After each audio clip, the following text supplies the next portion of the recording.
Morning po sa inyo lahat. Okay lang ako po. Para sa President.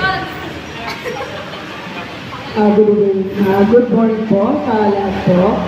Ako naman po ang nahalal na presidente ng CAA1, Lilibet Ulgar po. Other service po. Good morning po. Ako po si Annalyn Sarandanan ng San Roque Unit. Ang hawak ko po ay Zone 14 and 15. Napakarami. Sobra. 80. Ako naman po si Rizalta sa Malibay Unit po. Jeanette Taway po, Barangay 179, Presidente po. Magandang umaga po sa ating lahat. Ako po si Kathleen K. Amarille, ang presidente po ng Villamor Unit. Kami po ay ang members po namin, mga nasa 200 plus na po, base po sa GC. Marami pa po yung mga wala. Tapos, pangatlong term ko na po dun sa aming barangay. Yearly po kami nagkakaroon po ng election. Tapos, ang masishare ko lang mula dun sa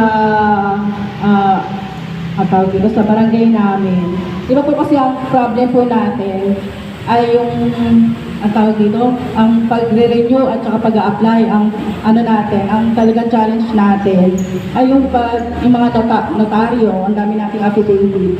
So, ang ginawa ng grupo po namin para mas patulungan namin o man lang yung bayarin, gumawa kami ng sarili naming template. Kasi rin po ako sa barangay namin, member nasa office po ako ng Women and Family. Kasama rin po namin yung VAUSI.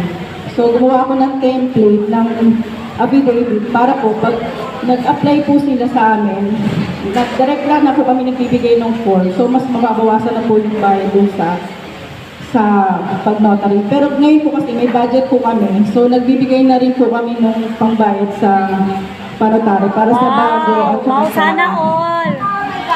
Sana all! Ayun po, may mga mababait na po talagang, tsaka pagtutulungan na rin po ng sa amin. Tsaka sa amin kasi, hindi lang, siguro mas nag-improve na rin po, masasabi ko po, kasi karamihan na rin po kasi dun sa, yung sa empleyado ng barangay namin, ay mga solo parent na rin. Parang hindi na lang kami basta nangihingi, ganyan. Parang empowered na tayo. Yes. Nagiging party na talaga tayo ng barangay.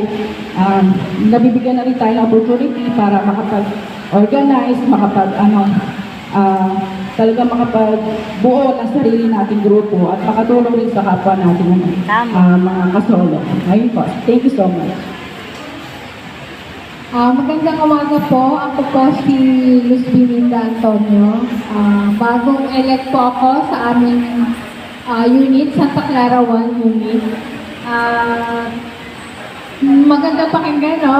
Oo Sa nga. kanila, merong budget. Sana hindi lang pang Villamor, sana pang solo parent ng Pasay. Kasi